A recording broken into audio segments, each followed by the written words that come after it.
warahmatullahi wabarakatuh. Alhamdulillahilladzi an'amana bi ni'matil iman wal islam.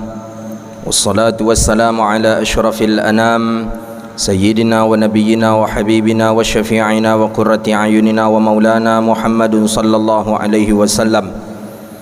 Subhanaka la ilma lana illa ma 'allamtana innaka antal alimul hakim. Rabbi yassir wa la tu'assir ya Rabbi tammim bi khair. Allahumma faqihna fid din wa 'allimna at-ta'wil wahdina ila siratikal mustaqim. Allahumma salli ala sayyidina Muhammadin al-Fatih lima ughliqa wal khatim lima sabaqa nasiril haqqi bil haqqi wal hadi ila siratikal mustaqim. Sallallahu alaihi wa ala alihi wa sahbihi haqqa qadrihi wa miqdarihi al-azim. Allahumma faqihna fid din wa 'allimna at-ta'wil wahdina ila siratikal mustaqim. Puja dan puji syukur kita kepada Allah. Alhamdulillah, di waktu yang mulia ini Allah izinkan kita bisa duduk di rumah Allah ini melaksanakan kegiatan pengajian kita majlis ilmu kitab Bidayatul Hidayah. Kita bermohon kepada Allah, mudah-mudahan yang kita lakukan hari ini diterima oleh Allah Subhanahu wa taala dan diberi pahala dengan pahala yang berlipat ganda hendaknya. Amin ya rabbal alamin. Salawat dan salam ke Nabi yang agung, Nabi yang mulia, Sayyidina Rasulullah Muhammadun sallallahu alaihi wasallam. Allahumma salli wa sallim ala Sayyidina Muhammadin wa ala alihi wa sahbihi ajma'in. Salawatu Rabbi wa salamuhu alaika ya Sayyidi ya Rasulullah. Hadirin yang dirahmati Allah, lanjutan kajian kita terakhir kemarin adalah menjauhkan diri yang keenam daripada melaknat. Tak boleh kita melaknat hewan, walaupun hewan tadi hewan yang tidak boleh dimuliakan seperti anjing. Tak boleh kita melaknat anjing apapun itu jenis hewannya. Kucing apalagi tak boleh. Dan tak boleh pula kita melaknat manusia. Kemudian terakhir tak boleh pula kita melaknat makanan. Jadi tak boleh kita mencaci makanan. Makanan ni tak enak atau makanan rasa racun atau apa segala macam lah. Tak boleh. Ketika kita ingin ambil, ketika kita tak suka tinggalkan. Jangan mencacinya. Maka kata Rasulullah sallallahu alaihi wasallam, "Idza ishtaha syai'an akalahu wa ila tarakah." Ketika seseorang menyukai makanan itu, makan. Kalau tidak, maka tinggalkan makanan itu. Jangan sampai kita caci. Tak boleh. Kita hina makanan itu, tak boleh. Tak enak, apa rasa kata kita. Atau kita mencacinya, asin kali. Jangan. Atau apa rasa racun. Ada orang kita bilang rasa racun katanya. Ada bilang rasa neraka katanya. Macam dah pernah pula masuk neraka ni. Dia bilang pula makanan tu rasa neraka katanya. Ini tak boleh. Tak boleh kita mencaci makanan. Itu hadis yang terakhir kemarin, pembahasan yang kita bahas. Jadi kalau kita ingin ambil, kalau kita tak suka tinggalkan, selesai masalah. Jangan sampai mencaci. Dengan apapun macam itu juga. Dengan seseorang ya, atau kita memilih seorang perempuan untuk dijadikan isteri kita. Ketika awak niyo, ya udah nikahi. Khitbah dia, nikahi, dah selesai. Ketika kita tak suka dengan dia, udah tinggalkan. Tinggalkan, ya sampaikan saja baik-baik. Mohon maaf, saya belum bisa bersama engkau. Udah selesai, kita tidak jodoh lah. Jangan sampai meninggalkan kalimat yang tak elok. Tak jadi dan suka je kau dah. Rupanya kau cukup lah kan. Rupa kau hitam berkoraknya kan. Atau kerana kita marah ke dia, rupanya kau ni orangnya munafik, begini-begini. Jangan. Ketika kita ingin, nikahi dia. Ketika kita tak ingin, dah jangan kita nikahi. Dalam bab masalah pernikahan begitu juga. Ketika ada masalah kita tak suka dengan dia, ceraikan. Ketika kita tidak ada dengan dia, dah ceraikan, selesai. Jangan meninggalkan kalimat-kalimat yang tak elok pula kita dalam hal perceraian. Itu dia. Jadi ketika tak elok, dah saya tinggalkan, saya cerai engkau, dah saya tolak engkau, dah selesai dia.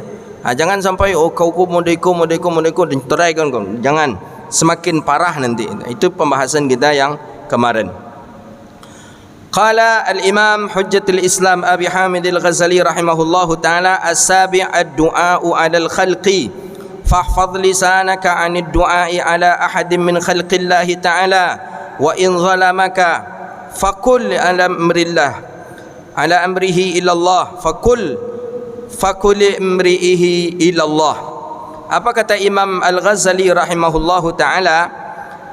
Yang ketujuh, jauhilah darimu ad-du'a ala khalqi, mendoakan orang, mendoakan makhluk di atas celaka, mencelakai orang. Ya Allah, binasakanlah dia ya Allah, ya Allah hancurkanlah dia ya Allah, ya Allah kena tabrak mobil lah dia ya Allah, ya Allah kena import dia sawit lahnya ya Allah. Mungkin umpama seperti itu. Kita emosi menengok tukang panen kita. Tukang panen kita yang dia panen 2 ton tapi yang dapat cuma 1 ton.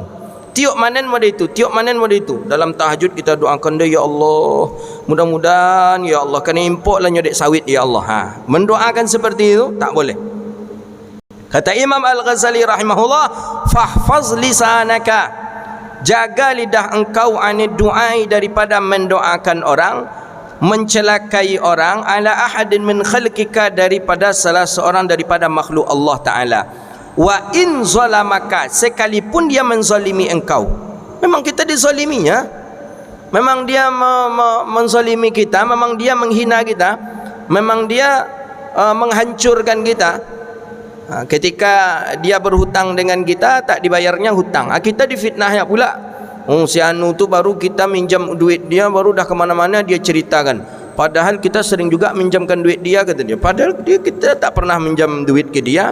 Tapi dizaliminya kita, difitnahnya kita. Walaupun dia menzalimi kita, tak boleh mendoakan orang untuk mencelakai orang, tak boleh. Itu. Jadi siapapun orang yang pernah mencelakai kita, tak boleh doakan dia dengan doa yang untuk mencelakakan dia.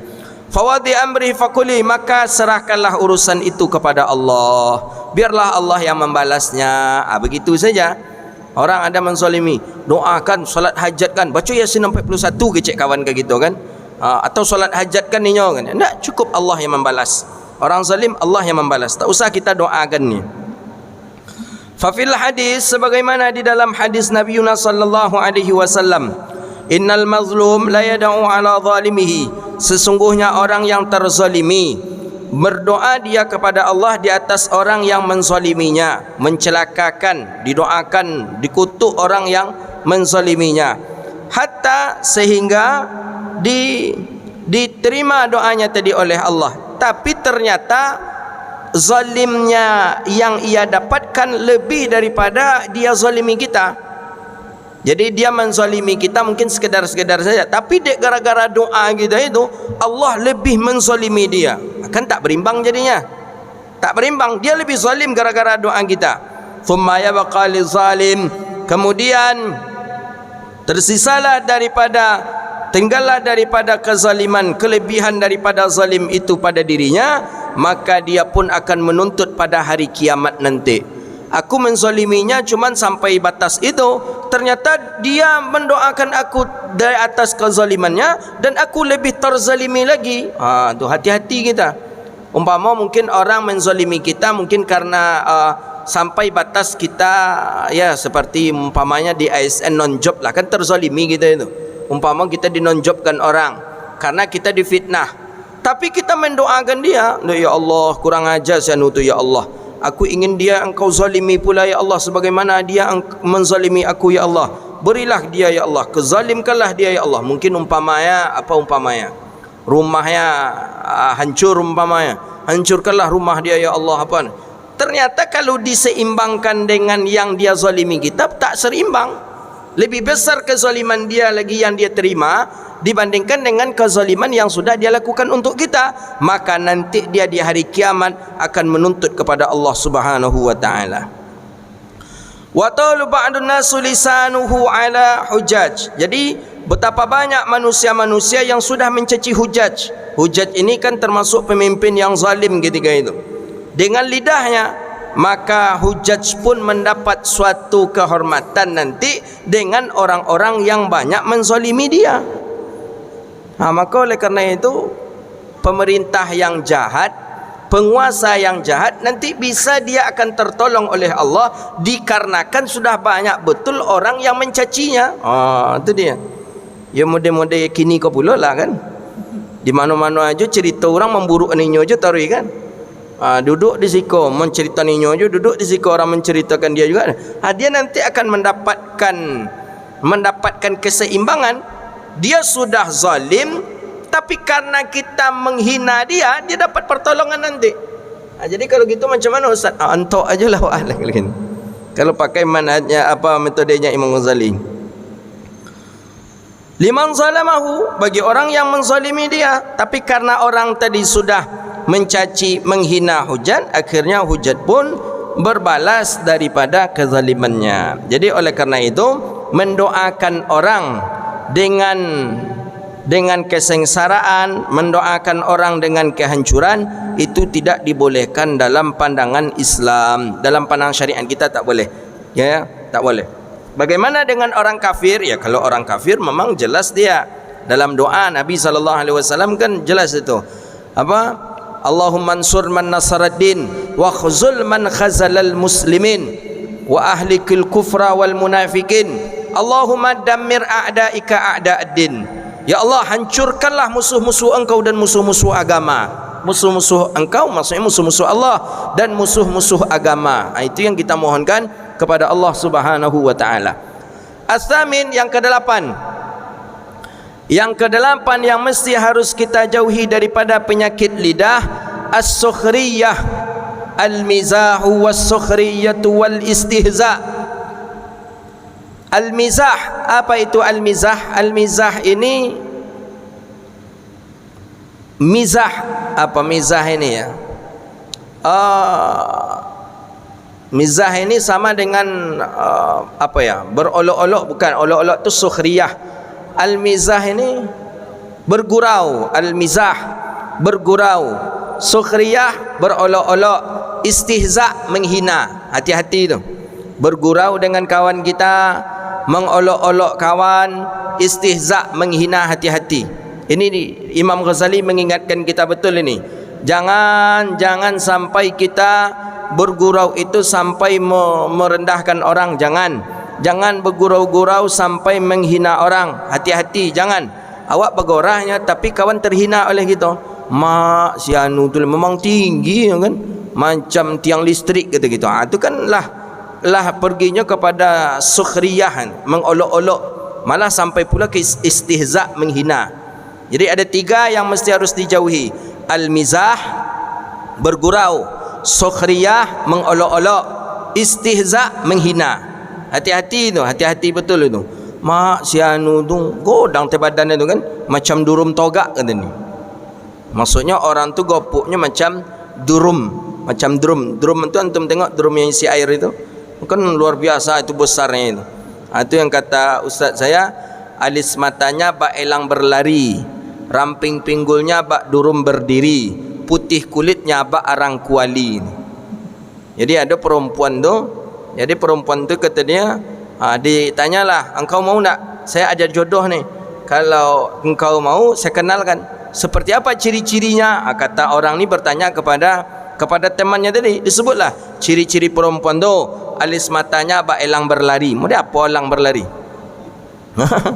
Mau dia apa elang berlari? Ramping pinggulnya bak durum berdiri. Mau dia apa durum berdiri? Godang.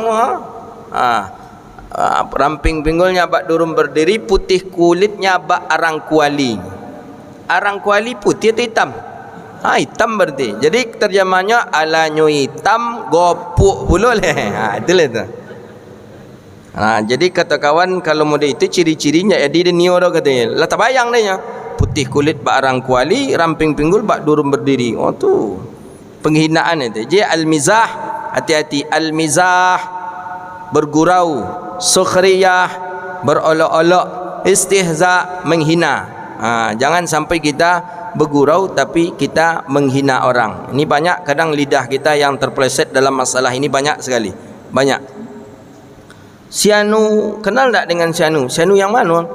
Masa aku nak kenal? Kan tetangga aku. Nak kenal Sianu? Siapa tu? Sianu tengkak tu kan. Syanu tengkak itu kan sudah sampai kepada istihza, menghina. Sebut aja lah nama. Kadang orang, maaf aku maaf. Ada yang syanu tu kan, yang agak tengkak tu kan, dia minta maaf, tapi ke kawan tak kepada orang yang tengkak tu dia minta maaf no? Tak juga, tak pas. Mizah, bergurau. Sukhriyah, berolok-olok. Istihza, menghina. Maka kata Imam Ghazali rahimahullahu ta'ala, minhu, maka jauhilah, fahfaz lisanaka, maka jagalah lidahmu daripada yang disebutkan itu, filjid, pada keadaan bersungguh-sungguh. Harus kuat sekali tenaga kita untuk menjaga daripada jangan sampai bergurau berlebihan. Kita gurau itu mungkin boleh-boleh saja, tapi jangan sampai bergurau itu terlampau berlebihan. Ya, kalau berlebihan kan akan menyinggung kepada perasaan orang kalau kita berlebihan dalam bergurau. Silakan saja, tak apa-apa, tapi jangan sampai mizah kita itu daripada mizah bergurau-gurau. Apalagi kalau berguraunya itu sudah menyangkut kepada permasalahan agama, itu tak boleh. Apa contohnya? Itulah katanya, syanu tu memang baunya harum, mungkin keluar dari surga mungkin. Atau syanu tu parah baunya, duduk di sampingnya parah baunya, keluar dari neraka tu. Kan mengelek apa namanya, berolok-olok, tapi masalah yang dia olok masalah agama, itu yang tak dibolehkan. Mak paja tu putih kan mukanya, pucik mukanya, habis wuduk taruh aja tu maka pucik macam tu. Itu kepada penghinaan kita, tak boleh. Fa innahu yariqul ma'u wajha, orang yang mengolok-olok, orang yang menghina itu suatu saat nanti dia akan dilemparkan seperti, maka sesungguhnya orang memercikkan air kepada wajahnya. Jadi kalau awak menghina orang, itu kita sama dengan memercikkan air kepada wajah kita. Ya, kalau ke wajah kita memercikkan air, suatu saat nanti kita akan terkena oleh air itu. Maka hati-hati sekali kita, jangan sampai terjadi kepada diri kita. Kalau kita menghina orang, ya berarti memercikkan air. Kalau bahasa kita kan menempuh air dalam dulang katanya. Kita tepuk air di bawah tu, kita akan kena. Maka jangan sampai. Wa iskutul mahabbah, dan merusak daripada wibawa. Orang yang sering dia bergurau-gurau, sering dia mengolok-olok, sering dia mencemoohkan orang, itu akan merusak wibawanya, merusak hibahnya. Hibah ini mahabbatan, itu adalah wibawa. Jangan. Wa yastajirul wahsyah, dan dia akan menimbulkan suatu kebencian. Kalau awak suka mengolok-olok orang, orang banyak benci ke awak, tak suka orang dengan kita. Wa yadhil qulub, dan itu merusak hati kita. Hati awak rusak, hati orang pun rusak. Orang nak ni duduk jawab dah, nak ni duduk orang dengan kita, tak mau orang berkawan dengan kita. Kalau kita suka mencemoohkan orang, mengolok-olokkan orang, orang tak suka teman dengan kita. Tiap duduk je inyo konai taria jawab dia inyo, digolakkanlah dia apalah, tak boleh. Fa huwa mabda'u lil jaj, itu permulaan daripada berkelahi dan berbantah. Jadi permulaan kita akan berkelahi dengan orang tu awalnya pasti karena cemooh. Itu umumnya seperti itu. Orang-orang banyak berkelahi, orang-orang banyak silaturahmi putus, itu karena cemooh, karena ejek mengejek. Dari situ dia permulaan. Wa yaqrisul haqdu fil qulub, dan itu menanamkan rasa dendam di dalam hati. Rusak hati kita. Duduk je nya kena cemooh je awak tari. Paje tu malir kawan nya. Wa angko apa mah saku yang berjahit. Faham tak antum saku berjahit? Saku berjahit tu maksudnya ciki. Wa angko jagung mah tak boleh. Fala tamazih, maka jangan kalian berolok-olok. Maka jika kalian berolok-olok, kata Imam Ghazali, fala, maka jangan kalian untuk menjawabnya. Jadi kalau awak diolok-olok oleh kawan awak, diam saja, jangan berbalas, jangan dibalas. Kalau dibalas, itu yang menyebabkan kita nanti akan berkelahi. Wa a'rid anhum, jangan duduk dari mereka, jauh daripada mereka. Kalau awak dihina-hina ya, tinggalkan mereka. Kalau kita dihina, dicaci, apalagi kalau sudah sampai kepada fisik, tinggalkan mereka. Tak boleh kita melayani dia, tak boleh, tinggalkan. Hatta yakhudu fil hadisi ghairi, sehingga dia menceritakan tentang yang lain lagi. Jadi kalau awak duduk je di situ, tambah semangatnya beko menceritakan awak, ancak awak payah je. Jadi kalau ada orang yang menghina-hina kita, mengolok-olok kita, mencimohkan kita, ancak payah je lah. Bekonya mengubah ceritanya. Kalau awak duduk di situ, dia selalu akan menyudutkan dan memojokkan kita. Wa kun minal ladzina idza marru bil lagwi marru kirama. Nah, sama seperti orang-orang yang apabila mereka lewat dengan sesuatu yang laga, sesuatu yang kosong, kemudian lewat pula berlalulah dengannya suatu kemuliaan. Jadi kalau kita duduk di situ, dia akan menceritakan yang buruk-buruk. Kalau kita duduk di sana, dia akan menghina-hina kita, maka lebih elok kita tinggalkan saja. Fahadhil majamal afatal lisan, maka inilah daripada kumpulan penyakit-penyakit lidah. Wala yu'inaka alaihi ilal uzlah, tidak akan bisa diri engkau tertolong daripadanya kecuali uzlah. Uzlah itu maksudnya tinggalkan, jauhkan. Jadi kalau awak duduk di suatu tempat tu selalu ada hina menghina, olok mengolok, elok tinggalkan saja tempat itu. Itu obat satu-satunya yang bisa kita lakukan. Kalau kita duduk juga di tempat itu, hati kita akan keras, kita akan bergaduh, dan kita pun tidak jadi enak dengan orang yang menghina atau yang terhina daripadanya. Siapa pula di kita, walaupun kita tak ikut menghina, setidaknya satu lo golak. Tiba kawan satu, awak satu menggolakkan kawan yang tadi, berarti kita sudah sekongkol dengan orang yang menghina tadi. Lebih baik uzlah. Uzlah tu tinggalkan, pergi. Atau lebih baik diam, jangan kita jawab. Itu ni. Illa biqadri darurah, sampai ukuran darurat. Ya darurat ya sebagaimana kita mampulah begitu. Pergi. Kalau nak, kalau bisa awak diam, duduk diam dulu. Nak tolak dah, pergi ajalah. Jangan sampai hal-hal yang tidak diinginkan terjadi. Saya masih ingat waktu kecil-kecil dulu, ada ya angkatan abang-abang saya lah waktu itu. Kan orang-orang ni, anak-anak muda ni kadang saling ejek-mengejek tu biasalah. Cuman yang kawan satu ni karena sudah terlampau tinggi ejeknya, akhirnya berkelahi.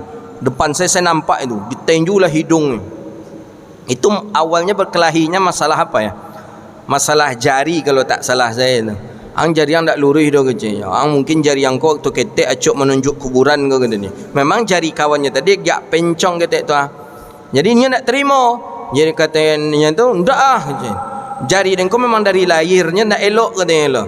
Ndak ada tu dah jari yang tu apa tu, jari yang kau jarang buat semayang, makanya ndak lurus dah kecil kau ni. Ndak terimanya pada itu dah, saking ejek-ejek macam tu langsung tenjuk patah hidung. Saya nampak betul tu. Kecil saya waktu itu ya, kecilnya paling kelas 1 SD lah saya waktu itu. Nampak sepatah, patah sekali tenju tu patah, berdarah. Polisi menyelesaikannya. Itu gara-gara apa itu? Gara-gara olok mengolok. Jadi elok tinggalkan saja. Dihina gitu ada orang. Awak jalan agak tengkak panjang sebelah kaki yang kata kawan kita ke kita kan, payah je lah. Tak usah kita jawab. Tak usah jawab. Ayang panjang sebelah nyawa. Tersinggungnya beko jadinya tak. Seolah-olah ayahnya pula yang kita sebut kakinya panjang sebelah. Ancak diam aja, pergi aja kita. Itu maksudnya. Jangan kita jawab. Kalau kita jawab berkelahi kita jadinya. Tu Imam Ghazali mengajarkan seperti itu. Faqad kana Abu Bakar Siddiq radhiyallahu anhu yadha'al hajara fi fihi. Sebagaimana Abu Bakar As-Siddiq meletakkan batu di mulutnya supaya terlarang mulut tadi daripada berbicara yang tidak ada hajatnya. Abu Bakar nak nionya dah, jangan sampai dia mengolok-olokkan orang. Kadang Abu Bakar mengisyarah kepada lidahnya.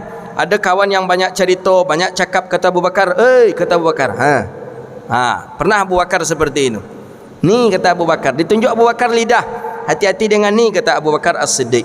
Fayaqulu hadzal ladzi awradanil mawarid fahtariz minhu bijahdika, karena inilah orang-orang banyak masuk neraka, maka jaga sekuat tenaga engkau, kata Abu Bakar. Asbab halakuka fid dunya wal akhirah, sebab orang itu celaka di dunia dan di akhirat karena ini, kata Abu Bakar As-Siddiq. Jadi jaga lidah kita, jangan sampai menghina orang, jangan sampai mengecilkan orang, jangan sampai menyepelekan orang. Hati-hati, jaga lidah, kata Imam Al-Ghazali rahimahullahu ta'ala.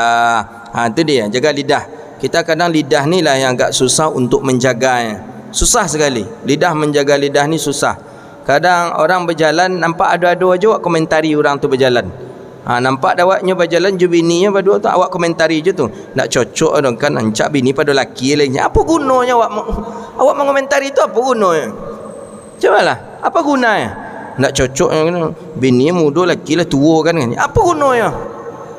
Apa gunanya mulut kita berbicara itu? Itu yang membuat banyak kita hancur itu. Amal kita rusak, di dunia kita habis amal ibadah kita. Orang jalan laki bini berdua tu, apa gunanya untuk kita apa? Tapi dia muncung tadi memang muncung cepe. Mulut tu mulut cepe, memang asal bercakap aja, dikomentari je tak. Orang berjalan maraton, orang berdua ni nak cocok adegannya, bini masih muda, laki lah tua. Apa guna untuk kita apa? Pahalanya untuk kita tu apa? Itu bahayanya lidah. Itu yang harus dijaga, kata Abu Bakar As-Siddiq. Kadang orang jalan berdua, kadang orang duduk berdua tu, nak cocok dah. Apa tu lebah uban ni? Ibu tu tengok ancak je baru. Gunanya apa kita bercakap macam tu? Apa gunanya?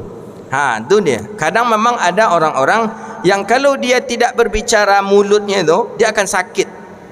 Kalau tak berbicara mulutnya tu, dia akan demam. Ada saja yang dia komentari. Nampak umpamanya nampak umpamanya ni dulu ini nampak hewan, cerita Abu Nawas kan. Abu Nawas ketika nampak dia sedang mengendarai himarnya di atas, berjumpa dia dengan orang. Memang gawat dia Abu Nawas tu. Kenapa? Dia tega, dia menunggangi kendaraannya, tunggangi himar keledainya. Nak kasihan dia nengok keledainya. Keledainya dah kecil itu, ditungganginya pula. Turunlah Abu Nawas karena mendengar cakap orang tadi. Nak sayang ke himar. Tak lama-lama perjalanan, datang jumpa pula dengan orang. Bongak dia Abu Nawas ke kau. Nya nawa himar, nawa keledai, tak ditungganginya keledainya. Akhirnya saking bingungnya Abu Nawas, nyekobekkan dia Abu Nawas tadi himarnya, duduk pula di situ. Supaya mengelakkan cakap orang tadi. Orang bercakap awalnya tak kasihan Abu Nawas tu dengan himarnya. Himarnya dah kecil, ditungganginya pula lagi. Turun Abu Nawas, berjalan Abu Nawas. Ketika Abu Nawas berjalan, ada juga komentar orang lagi. Bongak Abu Nawasnya nawa himar, nawa keledai, tapi tidak dikendarainya. Akhirnya Abu Nawas pun bingung, diikatkannya himarnya, dia tidur lagi Abu Nawasnya. Jadi karena mengelakkan cakap orang tadi. Jadi memang lidah ini kadang rusak amal ibadah kita tu kan karena lidah. Lidah yang selalu kadang mengomentari hal-hal yang tidak elok, melakukan hal-hal, mengucapkan kalimat-kalimat yang tak elok. Hati-hati dengan lidah kita. Kita bermohon kepada Allah, mudah-mudahan Allah jaga lidah-lidah kita. Amin ya rabbal alamin. Maka Abu Bakar As-Siddiq radhiyallahu taala anhu yata'u hajara fi fihi liyamna'ahu, supaya melarang mulutnya tadi dalam berbicara, letakkanlah batu. Kadang Abu Bakar pun mengisyarah kepada lidahnya, hati-hati kalian dengan ini. Inilah nanti yang akan banyak memasuk kalian ke dalam neraka Allah Subhanahu wa taala. Habis masalah dosa daripada dosa lidah. Jadi dosa lidah ada 8. Pertama apa kemarin? Yang 8 itu. Pertama, jaga lidahmu daripada dusta. Dia ada 8. Kemudian yang kedua, jaga lidahmu dari berjanji, mengingkari janji. Ketiga, jaga lidahmu daripada ghibah. Keempat, jaga lidahmu daripada berdebat, berdebat-debat. Yang kelima, jaga lidahmu daripada Yang kelima, jaga lidahmu daripada. Yang keempat berdebat. Yang kelima apa?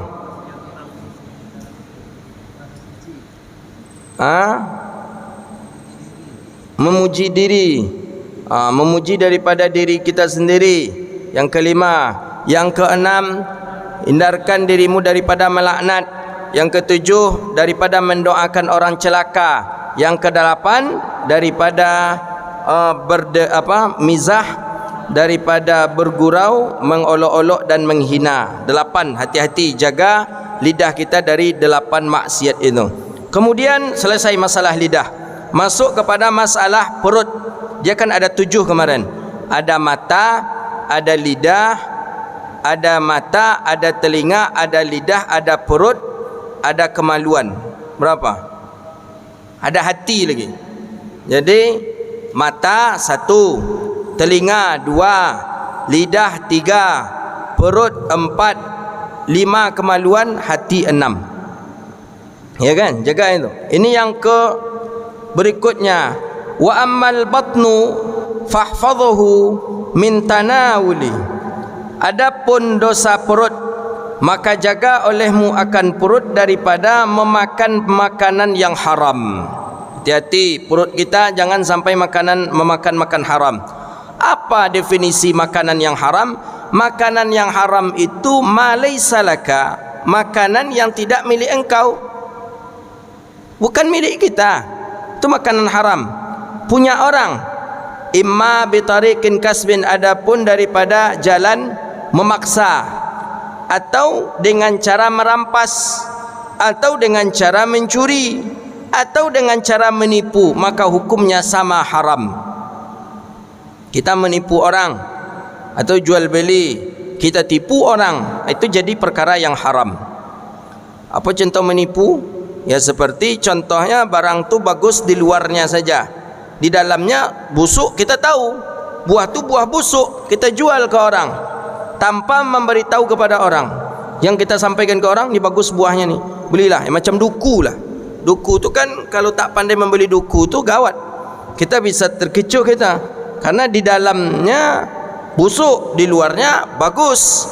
Ada kadang di luarnya bagus, di luarnya busuk, di dalamnya bagus. Tapi umumnya kalau sudah di luarnya busuk, di dalamnya busuk juga itu. Maka jagalah perutmu daripada memakan yang haram. Hati-hati jaga perut dari yang haram. Wasyubahat, dan jaga perut daripada yang syubhat. Syubhat ini yang tak jelas halal haramnya. Maka di dalam hadis Nabi, yang halal itu jelas, yang haram itu jelas. Al halalu bayyinun wa innal haramu bayyinun. Yang halal itu jelas, yang haram itu jelas, dan yang samar-samar daripada keduanya itu syubhat. Jadi syubhat itu yang tak jelas hukumnya halal haram, itu syubhat. Tinggalkan, jauhi diri kita daripada yang syubhat. Memang syubhat ini ulama ada mengatakan hukumnya haram, ada juga mengatakan syubhat yang tidak sampai kepada haram, maksudnya yang agak jelas dia sedikit, maka itu dibolehkan. Tapi ulama lebih banyak pendapat bahawa syubhat itu pun dikategorikan kepada yang haram. Wa haris ala talabil halal, dan hendaklah engkau bersemangat dalam mencari yang halal. Dalam mencari yang halal bersemangatlah kita, banyak-banyak cari yang halal. Talabul halal faridatun ala kulli muslim, sebagaimana hadis di dalam hadis riwayat Abdullah bin Mas'ud. Jadi mencari yang halal itu diwajibkan di atas setiap muslim, wajib. Jangan sampai kita tidak mencari yang halal. Cari yang halal, tinggalkan yang haram. Fa idza wajadtahu fahris ala an taqsira min. Apabila kita menjumpai daripada yang halal, maka hendaklah kita mesti menjaga diri kita, an taqtasira minhu ala maduna, maka hendaklah kita mencarinya, hendaklah kita menguranginya sedikit di atas sesuatu selain daripada kita sampai kepada tahap kenyang. Jadi kenyang dengan yang halal pun tak dibolehkan. Ini madrasahnya Imam Ghazali ni. Jelas barang tu halal, jangan terlampau kenyang, kurangi sedikit.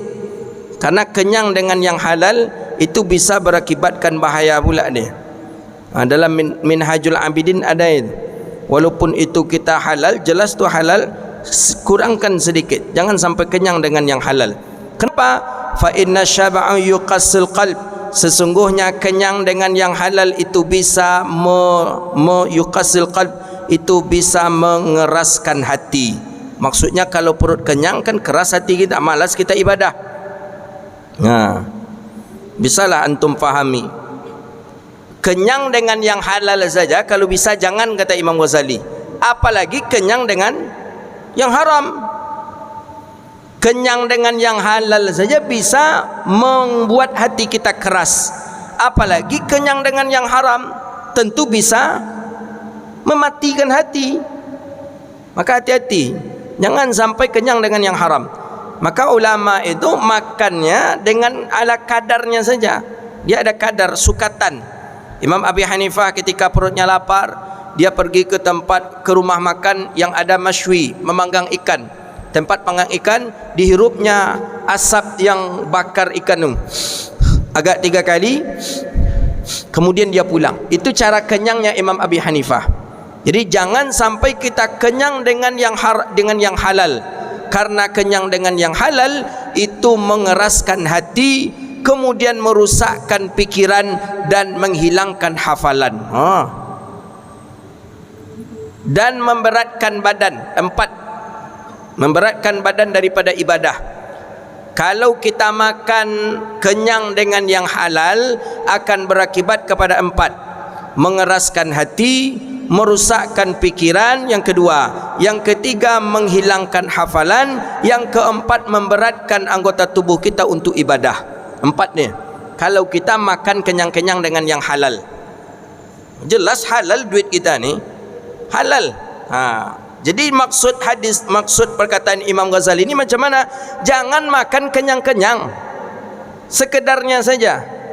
Khairul umur awsatuha, sebaik-baiknya urusan itu pertengahannya saja, sekedarnya saja. Jangan terlampau kenyang, biasa-biasa saja gitu. Kalau sudah terlampau kenyang, hati akan keras. Kalau hati keras, akal kita akan mudah untuk rusak, pikiran tak kemana-mana, hafalan pun mulai kurang, hafalan pun mungkin lemah, kemudian berat badan bertambah, sehingga kita susah untuk melaksanakan ibadah. Luar biasa Imam Al-Ghazali.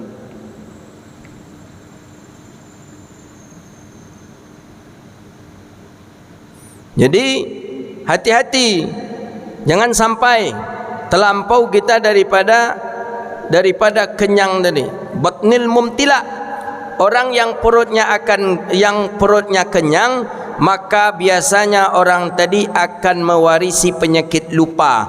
Orang yang mewarisi penyakit lupa, maka dikhawatirkan dia akan su'ul khatimah.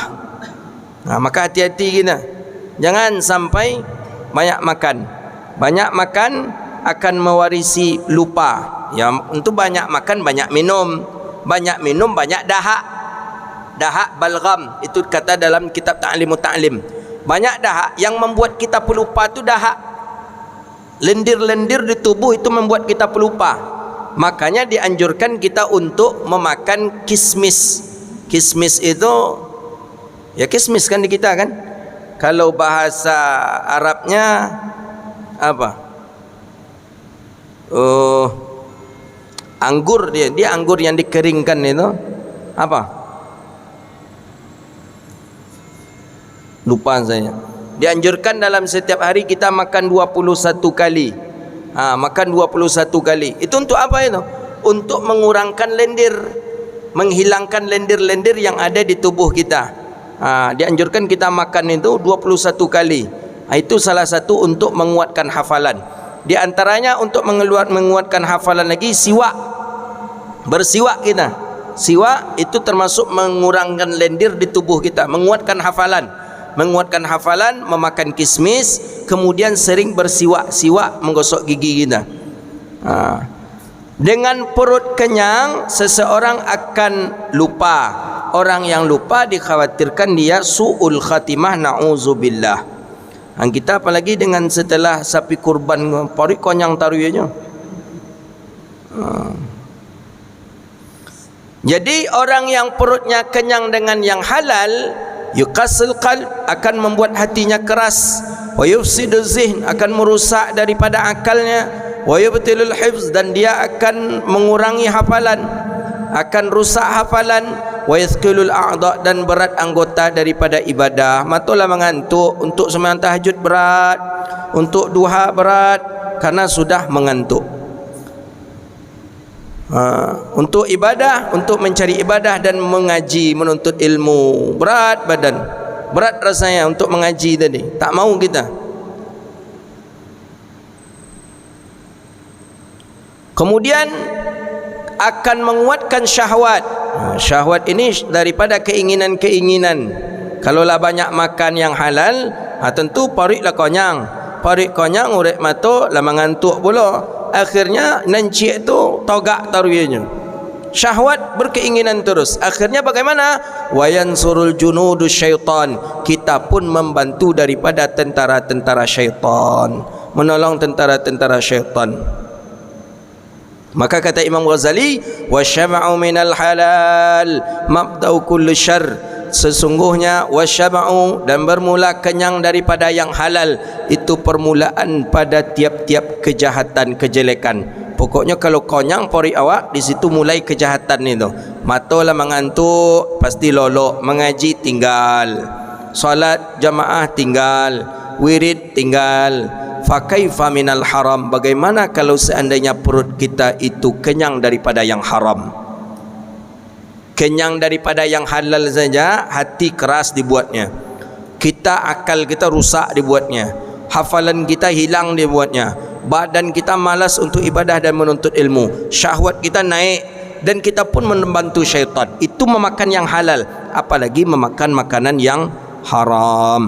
Maka hendaklah seseorang untuk menjauhi dirinya daripada makan makanan yang haram. Hadza wabillahi at-taufiq. Sampai situ pengajian kita. InsyaAllah pekan yang akan datang akan kita bahas kembali lanjutan daripada maksiat perut. Jadi 2 hari ini yang kita kaji. Pertama, maksiat daripada lidah ada yang ke-8, yaitu bergurau, senda gurau, dan berolok-olok dan menghina. Jaga lidah kita jangan sampai mengolok-olok orang, jangan sampai menghina orang, dan jangan sampai mengecilkan orang. Karena orang yang kita hina, orang yang kita caci, suatu saat nanti bisa yang kita hina itu akan berbalik kepada kita, yang kita caci itu bisa akan berbalik kepada kita. Kemudian jagalah perut kita daripada memakan makanan yang haram, daripada memakan makanan syubhat, dan ambillah memakan makanan yang halal. Makanlah makanan yang halal.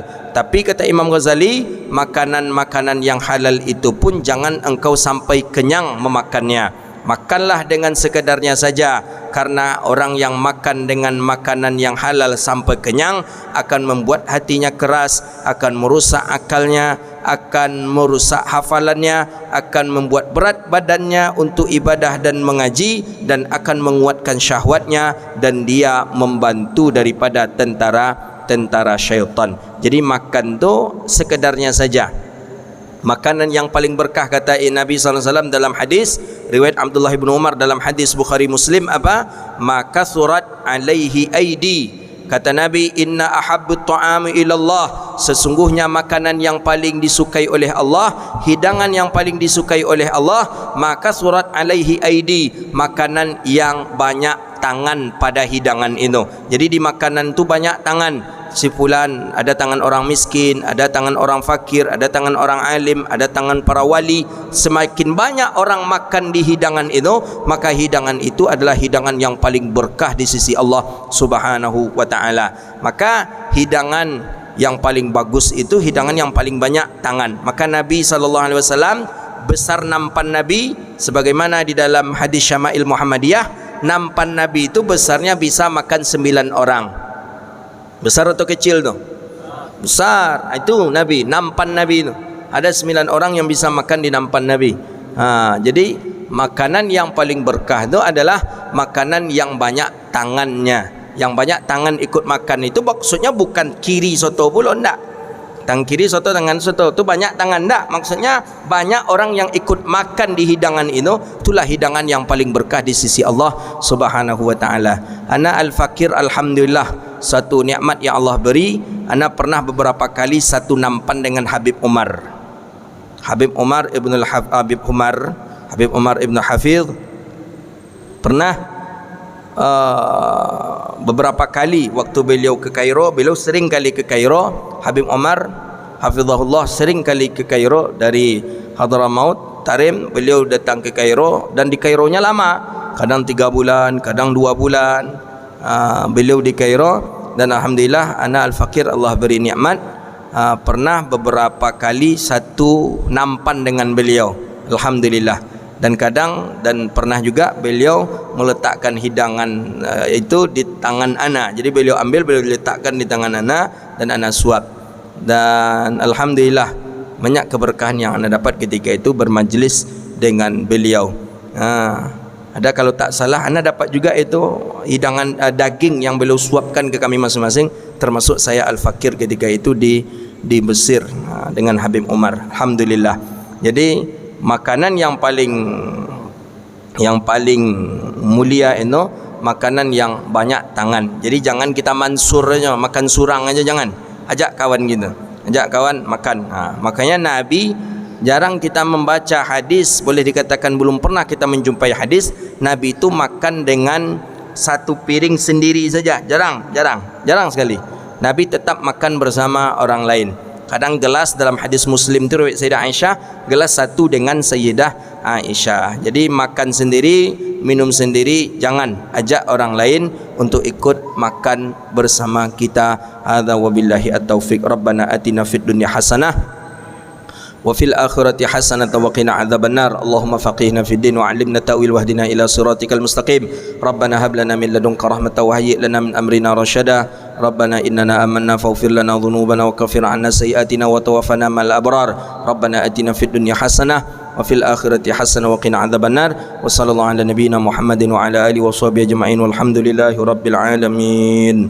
Sallallahu rabbuna ala nuril mubin Ahmad al-Mustafa sayyidil mursalin. Sallallahu rabbuna nuril mubin Ahmad al-Mustafa sayyidil mursalin. Sallallahu rabbuna ala nuril mubin Ahmad al-Mustafa sayyidil mursalin wa ala alihi wa sahbihi ajma'in wa ala alihi wa sahbihi ajma'in walhamdulillahi rabbil alamin.